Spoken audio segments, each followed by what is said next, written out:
This is Dr. R.L. Weiser. Thank you for joining us again. We're going into session 3 of 4 on the subject of the 5 influences that control our success or failure. We talked about our attitude in the last session. Our attitudes are created, controlled, or influenced entirely by our beliefs. So we're going to talk about beliefs. What we believe about anything will determine our attitude about it, create our feelings, direct our actions, and in each instant, help us do well or poorly, succeed or fail. The belief that we have about anything is so powerful that it can even make something appear to be something different than what it really is. Belief does not require that something be the way we see it to be. It only requires us to believe that it is. Belief does not require something to be true. It only requires us to believe that it's true. And that is powerful stuff. That means most of what really reality is to each of us is based on what we have come to believe, whether it's true or whether it's not. When I was a child, sitting on a church bench trying to understand what the man in the pulpit was talking about, I remember him telling us to believe. I didn't know how to do that. I thought that some people were lucky and some were not. Some just naturally got to believe and some didn't. I did not know yet where belief came from, and I certainly didn't know the power that belief would have in my own life and the power that beliefs have held in the lives of every human being who has ever lived. As an example of how important belief can be, imagine believing something about yourself, something that was working against you but was not true.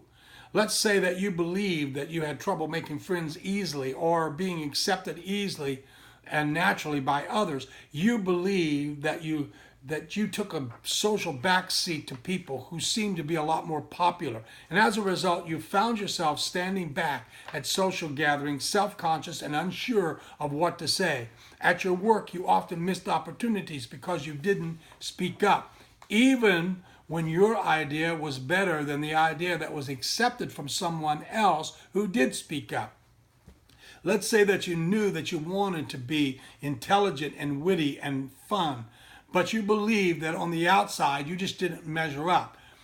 Since whenever you believe about yourself, whatever you believe about yourself will end up affecting what you do, you can be sure that if you believe that you are not as socially successful as you would like to be, your belief about yourself will turn out to be correct, whatever it was, true or not. All social behavior is conditioned. No one is born popular and socially adept.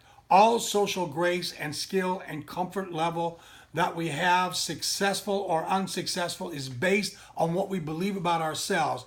If you tell yourself that you cannot, what can the only outcome be?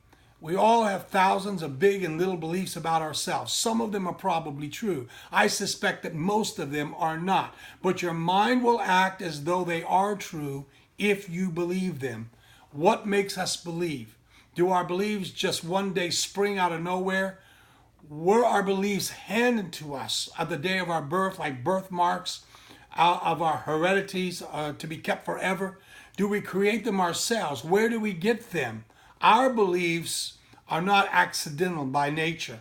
Our beliefs are created and directed entirely by our programming. So on our next visit, we're going to be talking about programming. Thank you for joining me today, and be sure to check out our website, lifecatalyst.org. You can email me, rlweiser@aol.com. Call me, 630-881-0135.